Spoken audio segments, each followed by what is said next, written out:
ईद से 2 दिन पहले आयशा और उसकी बहन मरियम अपनी अम्मी के साथ शॉपिंग मॉल गईं। माल रंग बिरंगी रोशनियों, खूबसूरत कपड़ों और चमकते जीवरात से सजा हुआ था। हर तरफ ईद की खुशी नजर आ रही थी।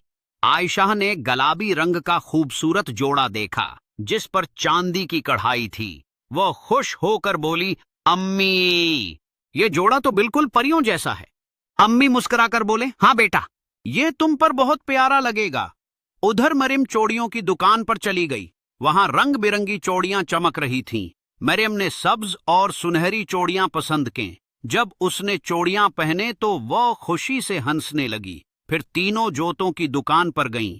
आयशा ने चमकते हुए सैंडल खरीदे जबकि मरियम ने खूबसूरत सफेद जूते लिए। अचानक माल में एक छोटी बच्ची रोने लगी क्योंकि वो अपनी अम्मी से बछड़ गई थी। आयशा फौरन उसके पास गई और प्यार से बोली, परेशान मत हो, हम तुम्हारी अम्मी को ढूंढ लेंगे। कुछ देर बाद ऐलान हुआ और बच्ची की अम्मी वहां पहुंच गईं। उन्होंने आयशा और मरियम का शुक्रिया अदा किया। घर वापस आते हुए अम्मी ने कहा, ईद की असल खुशी नए कपड़ों के साथ साथ दूसरों की मदद करने में भी है। आयशा और मरियम खुशी से मुस्कुराने लगीं और उनकी ईद की खुशी मजीद बढ़ गई।